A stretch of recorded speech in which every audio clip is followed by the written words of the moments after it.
Welcome back to the Manage to Win podcast. Today's episode is sponsored by Habitly.com. You've got good habits. Hey, take them to the next level, make them a superpower. How you run a meeting, how you achieve goals, how you're a leader, or maybe you've got some weaknesses you need to work on. Bring those up to a level where they don't hurt you. Go to Habitly.com, super cheap, very easy to do, great points, proven practices to be the best you can be. Today's episode is with Dr. John Jackson. He's the president of William Jessup University, the third fastest growing institution of its type in the nation. We're going to talk about education, leaders. What can you expect from people you are hiring today who are recent college graduates? What's going on with our education system in America? John Jackson is extremely articulate and intelligent, very sharp guy. He's been on the show a few times before. We're glad to have him back. Let's dive into this conversation. John, it's great to be here at Jessup. And, you are like my source for education, guru knowledge, state of the country, type of thing in regards to education and many other things. But when we think as business leaders, what can we expect from students coming out of colleges and universities today? Are they really going to have work skills? First of all, David, welcome to Jessup. We're excited that you're here. But also, your question, like most questions, has a bunch of layers in terms of the reality. So I'll tell you what I say to parents when I'm recruiting them to Jessup. I say, your student, when they graduate, ought to be able to read, write, think, and speak well. And if they can't read, write, think, and speak well by the time they graduate, they deserve a refund. But the lawyers won't let me put that in writing, so I don't put it in writing. So the reality, David, is I think what you should expect is you should expect good written and reading skills, so reading and writing, thinking, the ability to compare and contrast, the ability to think about innovation and possibilities, and you should be able to expect good verbal communication. That does not always happen. And let me stay with the thinking piece. Please, go ahead. Okay, because critical thinking for me, we've lost so much of it in this country. I don't even. Do you have any idea whether it was ever taught in school and if and when it stopped? I mean, I thought it was taught by parents. Yeah, but it's not happening. Well, when you say critical thinking and I say compare contrast is like the lowest level of critical thinking. But you'd be shocked, and maybe you're not, but many people would be shocked how infrequent that happens. And we've become so undiscriminating in terms of sources of information. Yeah. Abraham Lincoln said 75% of all the facts on the internet are made up. Yeah. Oh, wait. So the reality is we don't even know how to discern what is true. We don't even know how to discern, is this piece of information of equal value as that piece of information? Yeah. We get confused by those things in every university, but especially a liberal arts university like ours, and most of our historic universities should be teaching critical thinking at every stage. But David, you're not wrong. It's going away. But it's like I had somebody forward me something last week that said that the current COVID rates are 7 times higher for people who've gotten a vaccination as those who have not. And I thought, wow, that's pretty significant. And then as I thought about it and chewed on it a little bit, I'm like, well, what's the data point? Because when I'm thinking about it, I'm thinking it's equal numbers of people who are vaccinated or unvaccinated. And wow, that means it's 7 times worse because of the headline, right? And I thought, well, wait a minute. What if we did this big push for vaccines? What if it's 7 times as many people have the vaccine? So it's just an equal number, which is still not good. But, it just struck me as like, wow, you really, people don't pause and think. It's just like, oh, that headline, that agrees with what I want to believe. So bingo, that's a fact. Yeah. And we go from, as you said, headlines to conclusions or impression on social media, impression on something I read on the web, to an idea and to a theory in literally record time without really considering the context and the source. Yeah. And we had a speaker in chapel here recently, a good friend of mine, Francis Chan, who said to the audience, it was a great student audience, he said, are you really going to take somebody who's been spending the last 10 years playing Minecraft, a well-known video game, and you're going to take that person's knowledge and compare it with 6,000 years of biblical history? Why would you take 10 years of video game experience and put that on par with 6,000 years of biblical history? His point was, show a little discernment, show a little, awareness of history, and be a little rooted in critical thinking skills. So the state of university education and critical thinking is not good, and we're being challenged, to be frank. We're being challenged about what does it mean to produce a citizen. You also asked about what should the workplace expect. David, I'm militant on this. I have lived my life in church and a little bit in the marketplace, and being frustrated with people who get college degrees and who, I don't know if you can say squat on your podcast, but don't know squat about real life. I mean, really, they get a piece of paper and they come into your workplace and they don't know anything about. So at Jessup, we're really close to 100% of our degrees require internships in the field of the major. So you can't get a business degree without having had at least one or two business practicum experiences where you're spending half a year to a year in a working business. You think you know business marketing, but if you've never done business marketing, it might be that you know squat. Because I'll say this and I'll be quiet. The gap between theory and practice, sometimes the academy likes to think that that's a Grand Canyon, and it should not be a Grand Canyon. It should be a step off the curb. I should get my theory in the classroom, be able to apply it in the workplace, make minor adjustments, context of the business, the particular industry, all that kind of stuff, maybe tools that are more current, but it shouldn't be a Grand Canyon leap. It should be a step off a curb. Yeah, I was thinking back just this past week and I had a situation come up where this applied, but I'm 65 years old. When I was younger, I remember that a lot of people, they would graduate from college or university, first-class university, and then they'd go to work for IBM or Xerox or whatever, but they wouldn't think they knew it all.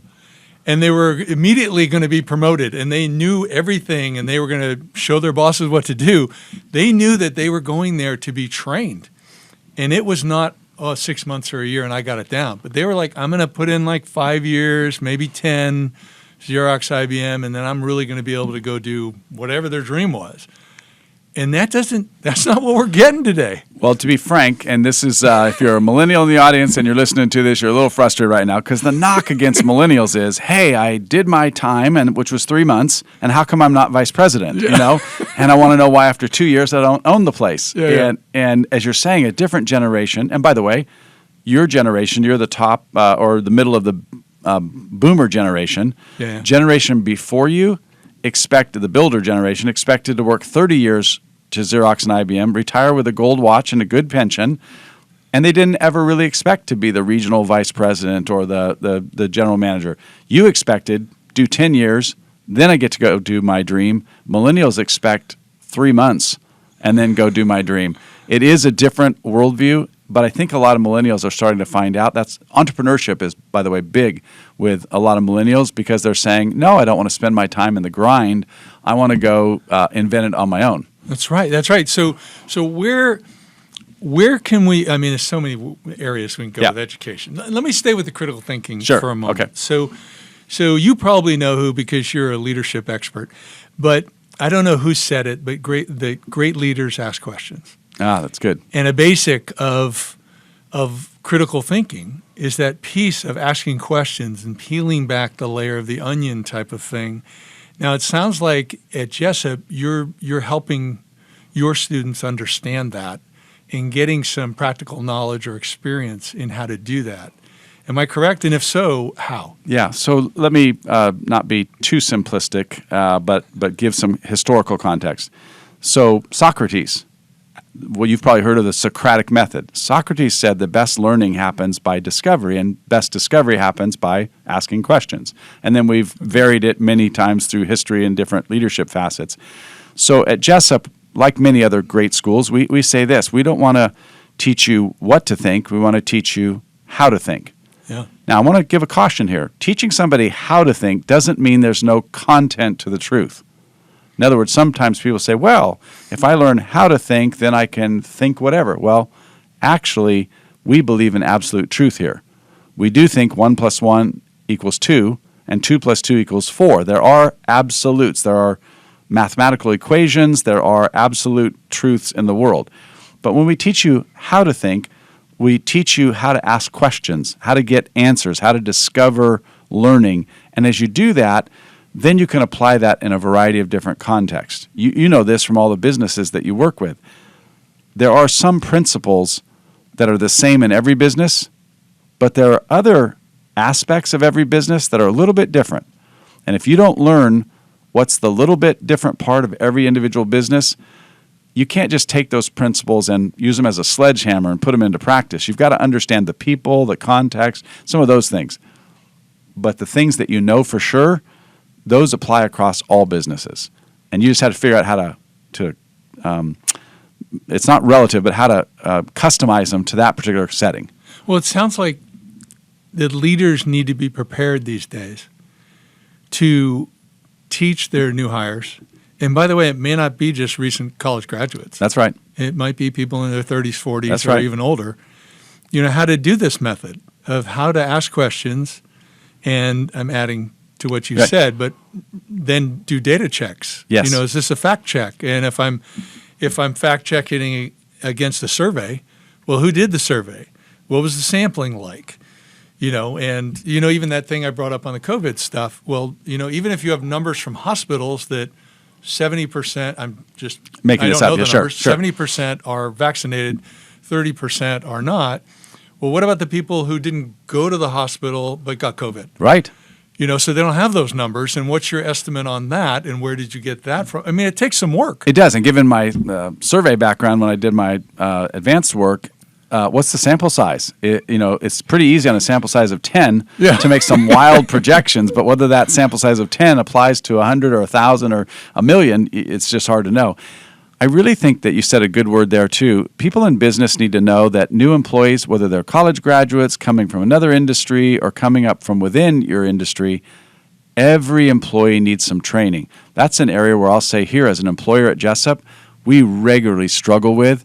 How do we onboard employees well? How do we get them in so it doesn't take them 6 months to a year to figure out the basic system? We struggle with that right here at Jessup, but it's every employer I think needs to do that. And don't assume because somebody has a college degree or previous experience in your field that they're going to be a great employee for you, because there's some things about your company, its culture, its values, its mission, sometimes even its language is very distinct.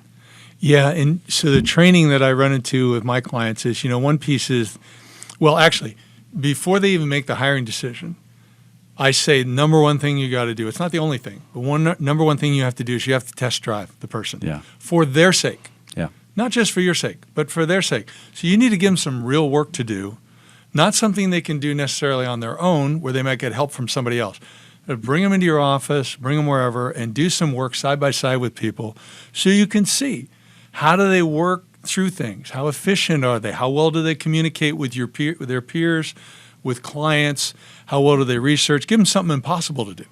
See whether they can figure it out. Okay, or are they going to struggle with it for the rest of the day? Or are they going to try for 5 minutes, do a little research, and then say, I don't know, what should be my next step? And then after that, you've got your new employee onboarding. That's great. So many people will hire somebody, sit them down at a desk with a computer that doesn't work or an arm broken off the desk chair and say, you know, you can start. And so what's the onboarding period? How are you training them? And then you run into the ongoing training, which I think is in part what you're referring to. And it's really a struggle. And one of the big things is, well, how much paid time do I allow this person to be learning versus doing work? So to tie it back to education, part of the question you're asking when you hire a new employee is not just how much paid time do I allow them to learn how to do the work, but there's also a question of your cultural fit. I love your example of giving them some work before the hiring so that you can actually watch them, see what their style is, see what their orientation is. But beyond that, could we all just not admit that there's a period of time where a new employee doesn't provide near as much value to you as you expend on them? It's just the reality, which is, by the way, it makes retention a key issue. If you're having constant recycling of employees and you have less than a year tenure or less than 18 months, you know you're not really going to recover well your cost. It's better to spend that money on the front end, getting somebody assimilated into your culture, making sure they have the support, making sure they understand the role, and then hopefully you get a long-term employee. That's always of greater benefit to the business or the university. So, college graduate, you shouldn't have to teach a college graduate character. You shouldn't have to teach a college graduate how to think.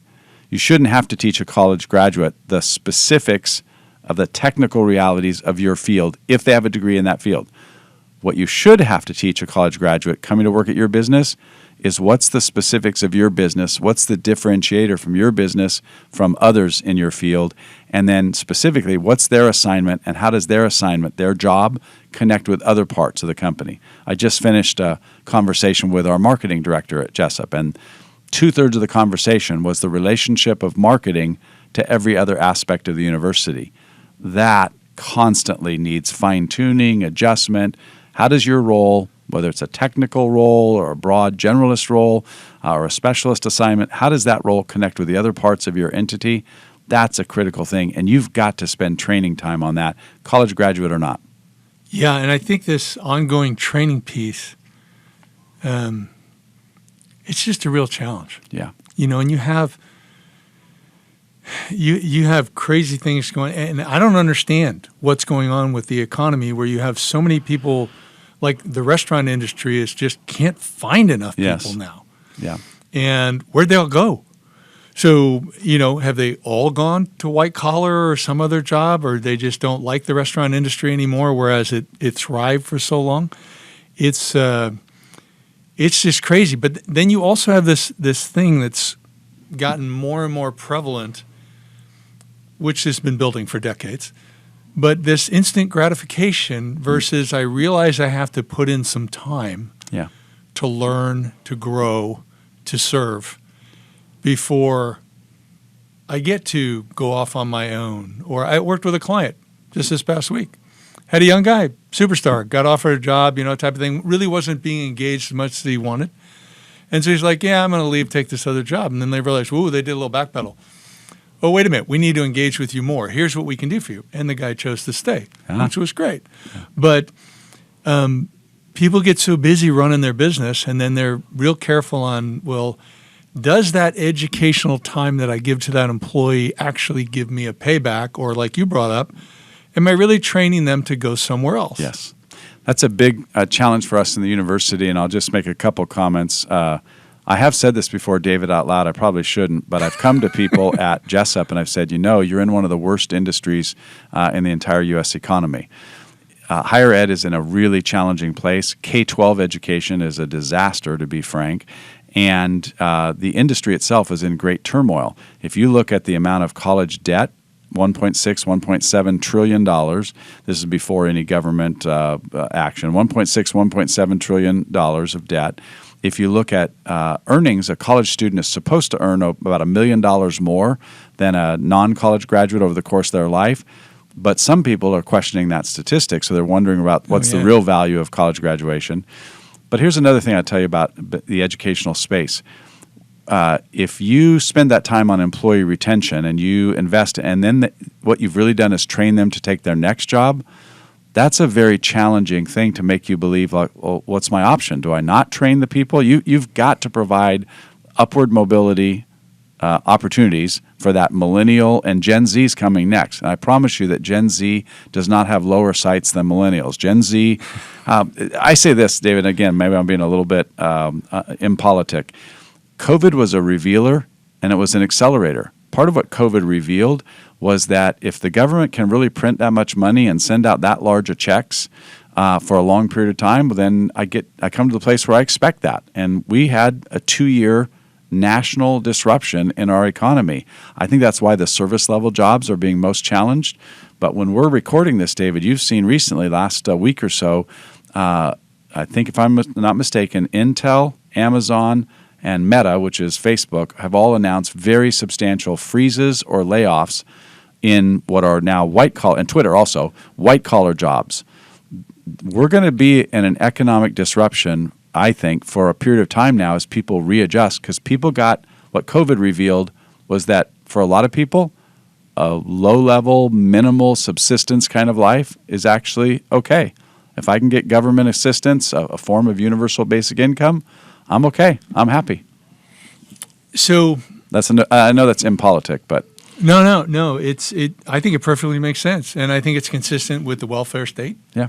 And what we do, without going down that path, but I think it definitely is. I'm challenging my clients to take a different view. To basically, if you think of, once again, I'm going to go back to the old model, which I don't have personal experience in, but I knew people who were in it. The IBM Xerox model, I'm going to go there. They knew that they were going to train people. They were going to invest a lot in these people, and a certain percentage were going to leave. That's right. Because they just didn't have the capacity to advance everyone to a new opportunity. And I'm encouraging my clients that if you hire right, if you get the right person, and like you brought up, you're losing them in 6 months or a year and a half, whatever it is, look at what you could do with them if they would stay 4 years. Mm-hmm. That's right. Okay? And so how do I train them? How do I engage them? And there was a book written years ago called The Dream Manager. And the parable was that there was a janitorial company, high turnover, and so they hired an outside person on an optional basis. Those employees that wanted to meet with the outside person and plan their dream. You know, I want to go back to college. I want to pay off college debt. I want to buy a car. I want to buy a house. I want to travel to Europe, whatever it is.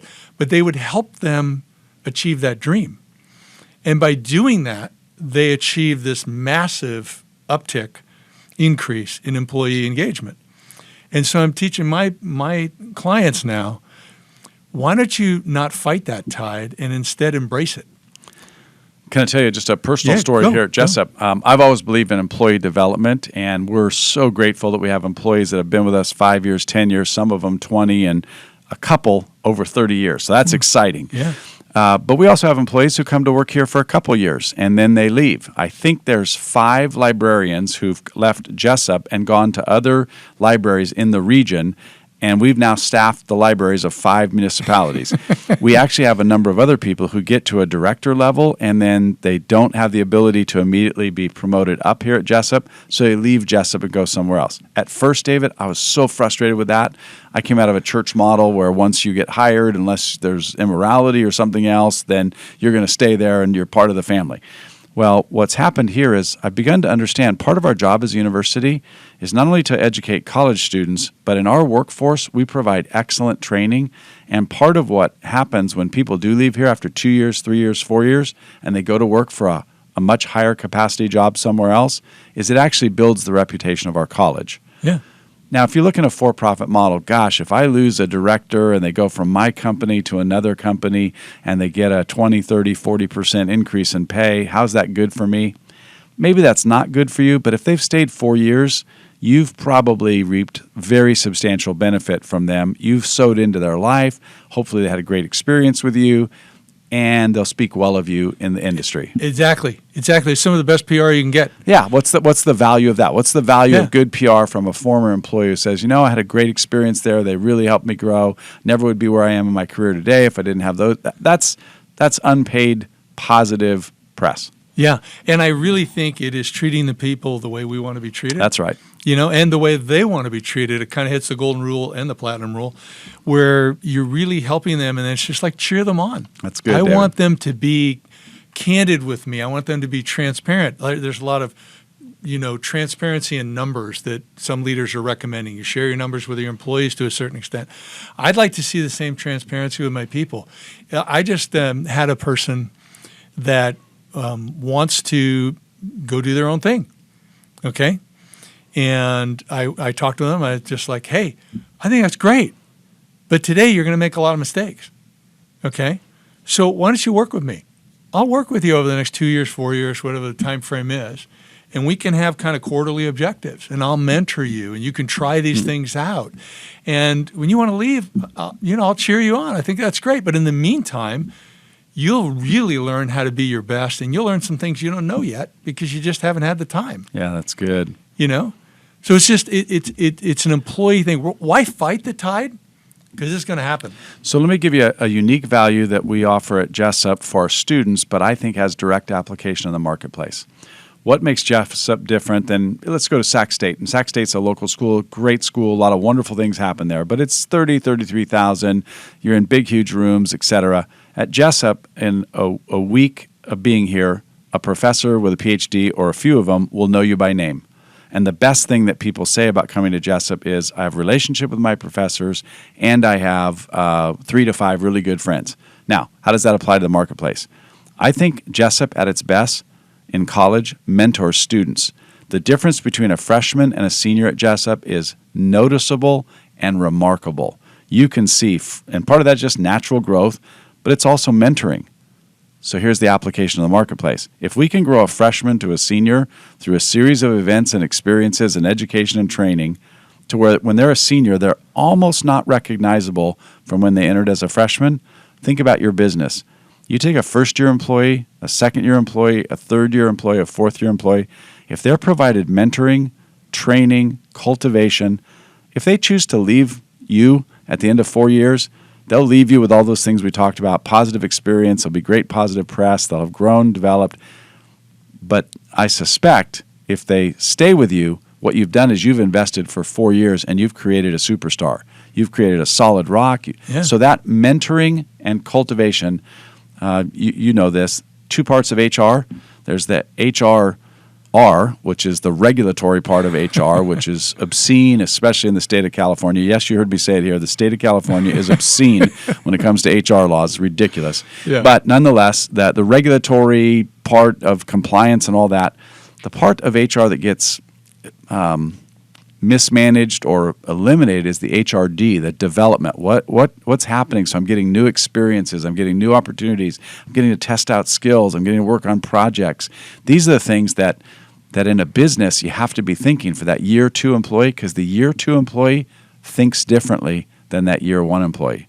And the year 3 employee is different than a year 2 employee. Well, they should be. They should. I say they should be. Yeah. In an ideal world, there should be that developmental process happening so that by the time you get to year 4 or 5, they better be well established in your company and culture and be one of your greatest ambassadors. Or if they do leave, they leave well. Yeah, and when I get leaders call me and they're like, I got a manager, he's not doing well, whatever the issue is. Or we've got employees and, like the turnover or whatever it might be. I always say, well, okay, are you prepared for the truth? Because the truth is it's not a problem employee or manager. The problem's with leadership. Yeah. So there's 4 management disciplines. It's how you hire, how you manage, how you develop them, and how you retain them. And you have problems in one of these areas, maybe not you specifically, but somebody on your executive team or somebody wherever, and you're not doing a good job with this. And so you have someone who's behaving in a way that you don't want, whether that's poor performance or rude or whether they're leaving, whatever. But you've got to figure out where your problem is in the upper part of the organization so that then you can fix it farther down. That's good. So it's let's get back to education. All right. So, because I went way off track. That's okay. I was following with you. Yeah. No, I love it. But what is the state of education in the U.S. today? Higher ed or K-12? I'd like to talk about both. Okay. So here's what I would say, and I'm going to start with what is probably a personal burden on my heart. I think the state of K-12 education in America is a disaster. I'm deeply, deeply concerned. And I would just say this to the moms and dads who might watch or listen. That whole phrase, helicopter parent, was designed to get you out of your kid's life. Let me just advocate the exact opposite. Whatever they call you, you stay involved with your kid's life. Yeah. The idea that when your kid's in kindergarten, they need you, but by the time they're in their 7th grade, they don't need you, that's ridiculous. Yeah. There are things being taught in American schools, social atmospheres being experienced in American schools that are really, really deeply destructive. So I have family members who spent their entire working career in K-12 public education. I am not down on the profession of being a K-12 educator. I'm down on the system. I think the system right now is almost, I said almost twice, almost irretrievably broken. It's at a place right now, David, where I think it's crashing all over the country, not just in Virginia, but in San Francisco. You're seeing parents rise up and revolt and say, you know what, school district, you don't own our kids. I think that's actually a good thing. Well, it's got to happen. I mean, you've got I heard a few weeks ago, there's some school or a school district in Southern California where they're putting kitty litter in the bathrooms because some kids are identifying as cats because now there's no gender definitions anymore. So they're literally putting kitty litter in there to encourage that. And I would just say the harm that we're doing to children, don't get me started, but the harm we're doing to children by allowing for a view of the world of truth that is so fluid and unreal. It's gone from absolute illogical to relative to personal, experiential, irrational. It's irrational reality, and that irrational reality is causing destruction. So I would just say parents, be involved.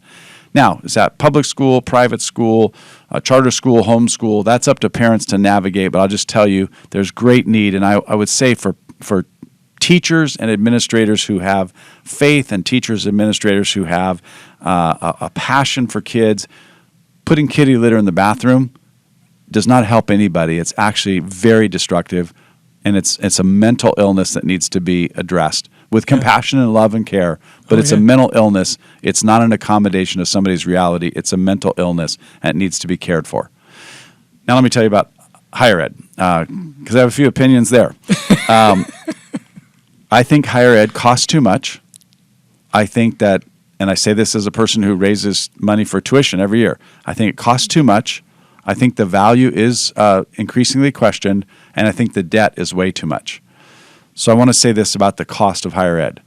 Your audience is going to be frustrated with me for saying this. Every increase in federal support for higher ed results in higher tuition. You give more student aid, guess what colleges are going to do? They're going to raise their prices. Well, it goes back to what you were talking about earlier with the printing the money during COVID. And just if they keep printing the money, then... That's exactly right. Yeah. I can tell you this. Over the last 40 years, the costs of higher education are more than double the cost of your health care. And if you're upset with your cost of your health care, imagine how upset you should be about the cost of college. More than doubled.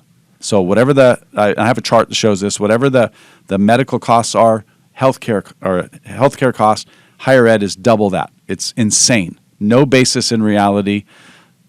Eggs, certain costs. You can look at costs in the industry. There should be a correlation to consumer price capacities, et cetera. Not in higher ed. Absolutely divorced from any kind of economic reality. So it costs too much. Second thing is that the value. We need desperately for higher ed to recognize that we're wanting to produce productive citizens. Now, I'm not, by the way, a holistic pragmatist where I think, well, I just need to learn technical skills. I said read, write, think, and speak well. I believe in a liberal arts education as a good fundamental discipline because, by the way, only 30% of the jobs that will exist 30 years from now exist today. So a lot of forecasts say we don't know what the economy of the future is going to be like. We don't know what the job force of the future is going to be like. Higher ed today is, I think, in general, very self-serving, and it's very much off the mark of equipping students for the future that's ahead of them. What do you mean self-serving? A corporation's number one mission is to continue to survive. Now, I know no corporation would say that's their primary mission, but when you get right down to it, a corporation's ultimate orientation is sort of like Maslow's hierarchy in psychology. It's survival. Higher ed institutions have gotten to the place where they're so oriented toward survival. And I'm going to pick on a couple of the most well-endowed. You look at Yale and Harvard, endowments over $50 billion. No student who goes to Harvard or Yale should ever have to pay tuition. And they've gotten more accommodating in recent past. If your family income's under $100,000, you can go for X and what. But the reality is, more than $50 billion in endowments, those institutions really exist as echo chambers. They're insulated from market forces. And in a free market economy, nobody should be insulated from market forces. I tease people, David, in our area. I say, look, Sac State, UC Davis, community colleges, love them all, have good relationships. William Jessup University is the free market university. You got to come to this school, pay money, decide to attend here, not get all the benefits of the publicly supported institutions. This is a free marketplace. So we go out of business if we don't meet the needs of the business community, the education community, the psychology community, the church community. If we don't, the health sciences, if we don't meet those needs, we're going out of business. Sac State, community colleges, and again, I have lots of friends in those places. I'll tell you about community colleges. Right now, today, community colleges problem, we're recording this in 2022. Here's the problem with community colleges. They have tons of money and no students. Their student counts are down by 15 and 20%, but the state budget is flush with money, so guess where they've been pumping that money? Into the community colleges, who have no students. So it's insane. So they're separated from market forces. So self-serving, they focus on existence. And then the third thing I would say is this is where the industry comes in. If you're an industry leader, whatever your marketplace industry is, you should be talking to the colleges and workforce development people in your arena, and you should be militant. Your graduates must know the following things to work in our field. I really think the marketplace has to be more demanding of higher education, because left on its own devices, higher education will just do laps. We've been doing it since the 1300s, so we'll just do laps. Well, so was there a point in time, approximately, you may not, you know all about education, but whether this is even a valid question, but was there a point in time where, when you saw a degree from UC Berkeley or you saw one from Harvard or Yale, that you knew that person had a certain level of equipping to go into the business world? Yes. Versus, I remember when my oldest son, who's now 39, went to UC San Diego. Yeah. And there was a certain part of the curriculum that had nothing to do with the business world. It was all political. Yep.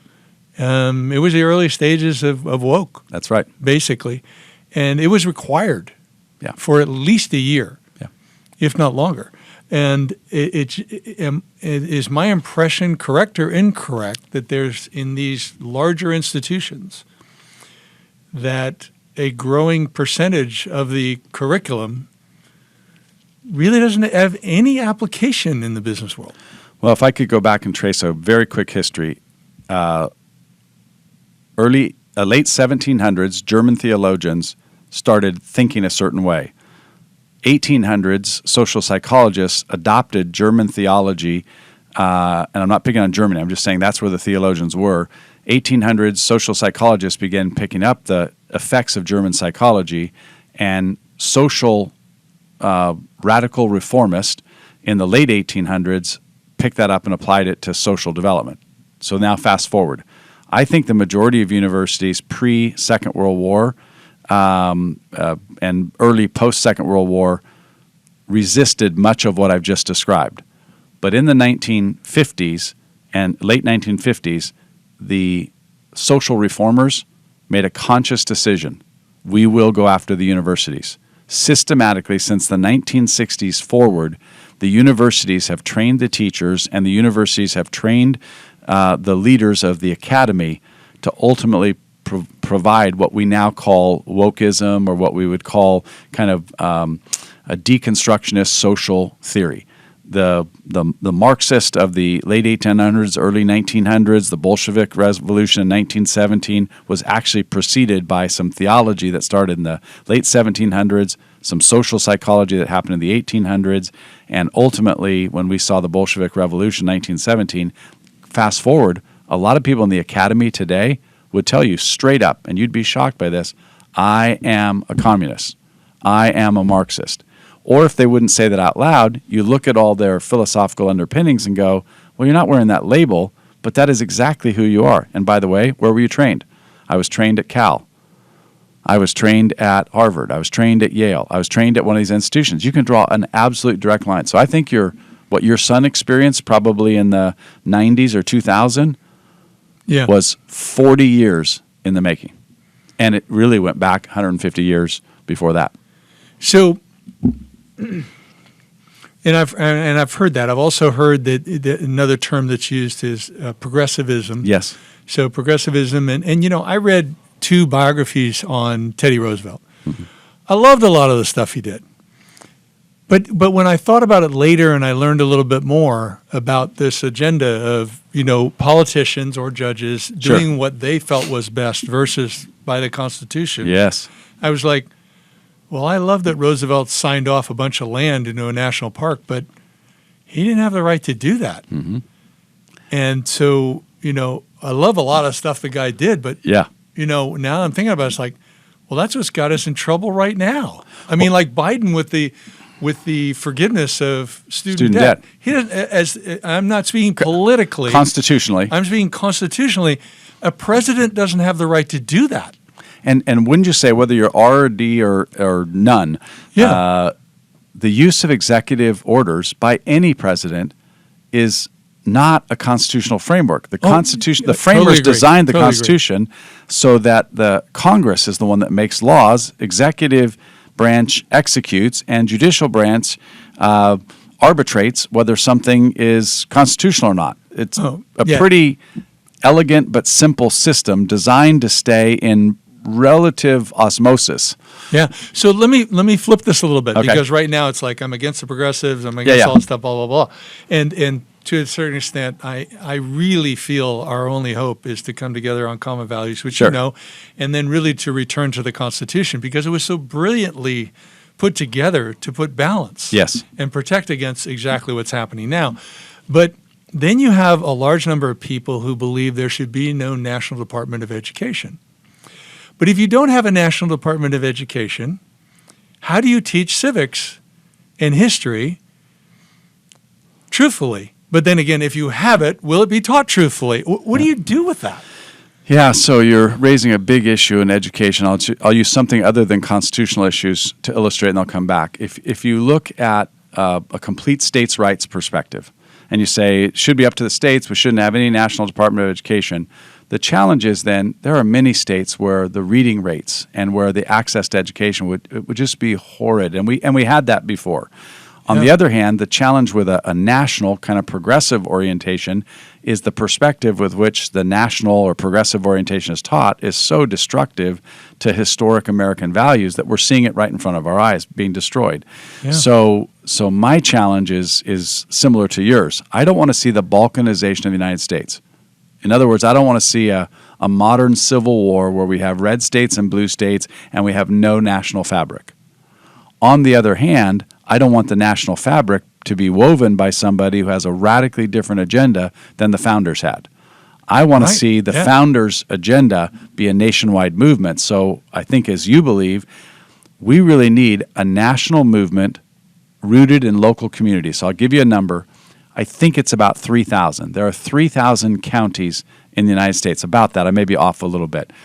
My hope would be that in 3,000 counties of the United States, that there'd be a movement of people who want shared national values, and that those values would be clear. I think at the end of the day, we do need to have some unequivocal, articulated national values, but then freedom within the states on implementation. My fear is that we neither have national values, nor are we increasingly having freedom at the local level. We're going to have balkanization like happened in Europe. Well, and I think it won't be, the Reds versus the Blues. I think you're going to have factions. Dozens, if not hundreds of factions. Some will group together, some will not. And it's just going to become a mess. And don't we always, David, we live in California because we're people of great faith, I hope. But we live in California, and if somebody says, California is the 5th largest or on its way to being the 4th largest economy, anybody who lives in California knows there's not one California. It's one state, but oh my goodness, the difference between inland Southern California and coastal Southern California and Northern California, inland versus the coast in the Bay Area. Oh my goodness, you're so many radically different constituencies. Yeah. Oh yeah. I lived in Marin County most of my life, and just above that's Petaluma. Sure. Yeah. And Petaluma, my brother lived there. My sister-in-law still lives there, and I used to say one of the things I really liked about Petaluma was the diversity of.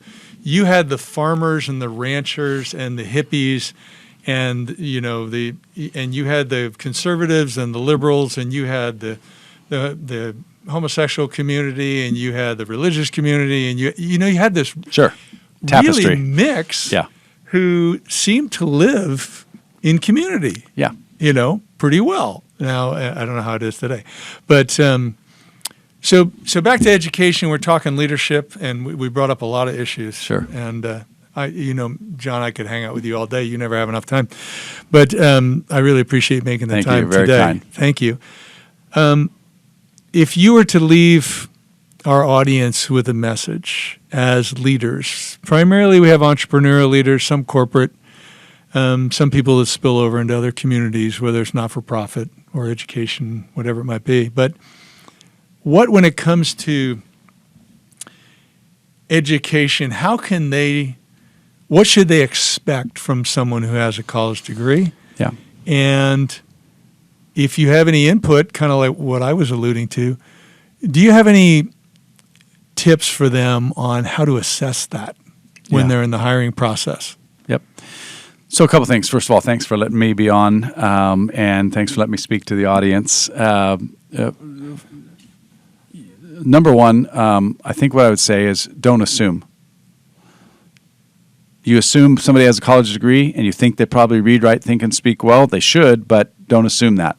So number two, I would just say to the parents in the audience, be plugged into your kids' elementary, middle school, high school, and college education. By the way, I want to comment on that I didn't. Yeah.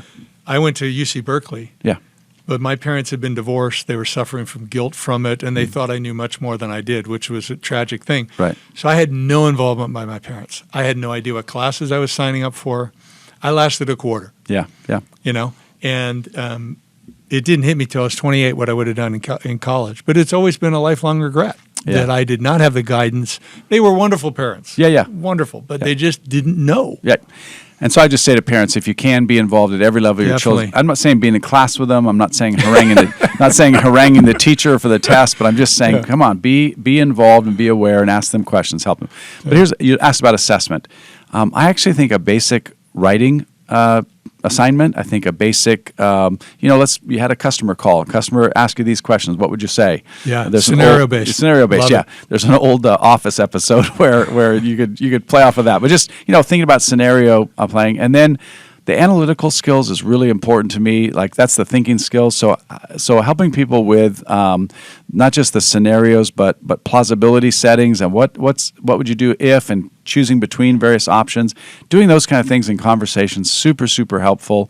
And then the last thing I would say is this. Even if you have an amazing all-star college graduate, don't underestimate the personal cultural development. If your vision has a clear mission and has a clear culture, it takes time to inculcate, to impart that into a new employee. I don't care if they're amazing. It's going to take a while for that to become internalized. Don't underestimate that. Yeah, and don't underestimate how they may be overconfident because they're a superstar, right? And they may think they got it, but they don't really have it. And the third thing you brought up, what was that again? So I talked about on the assessment. No, we started with the assessment. Then was scenario based. And then it was, but even with the scenario, the scenario base was the one I wanted to talk about. So this, I've got some great questions that were given to me, by the way. It's not my great knowledge. Right. And that really test how someone thinks. I did the interview again today, 28 questions. And I saved my scenario-based questions towards the end when they're a little tired, they're comfortable. Right. And I really look how well they think things out. And I never would have answered these questions right. And 98% of them fail the questions. But it helps me understand. Sure. Okay. What I found recently that we had to add in was at least one scenario-based question where their integrity was questioned. That's so good. Okay. So we built in one that says, hey, you are working and you have a coworker who accuses you of doing something unethical or violating a standard or violating a company policy. And I don't make it too rough. I don't say they call you out in the middle of a meeting. I say your boss brings it up on a one-on-one. What do you do? It's really interesting the answers you get because you want to see what happens when you're faced with conflict. Yeah. How are you going to handle that? So it's good. One of the things that I think businesses find most critical for new employees is how do they do in terms of teamwork, the ability to work in teams effectively. And just as I said, don't assume that somebody has a college degree automatically knows how to read, write, think, and speak well. Don't assume somebody has personal character and integrity enough to be both moral and to want to be highly relational. A lot of people come in maybe saying the right words relationally, but if you give them a scenario like a conflict situation, listening to their reaction to that when they're personally attacked or when they feel like their judgment's called into question. That's a real good insight because a lot of people have never faced that. They've never faced the challenge of somebody questioning their integrity. Yeah. Yeah. It's huge. And, John, you were probably raised the same way I was, where I knew how to do the drill. Yes. I knew how to smile, look somebody in the eye, give them a firm handshake, say yes, say no, be attentive type of thing. But if I could have comprehended what I didn't know, yes, it would have helped me so much. That's right. So this has been great. I thank you so much. Thanks, Dave. Okay. Take care. Thanks for tuning in today. If you liked the episode with John, please subscribe, leave us a comment or a rating. We love your feedback. Don't forget our sponsor, Habitly.com, where you can take your habits to the next level. Your strengths become superpowers, and those areas of weakness can be improved. Habitly.com. And again, thanks for joining us. Stay tuned. We've got more great guests coming. Love to have you back again, but bye for now.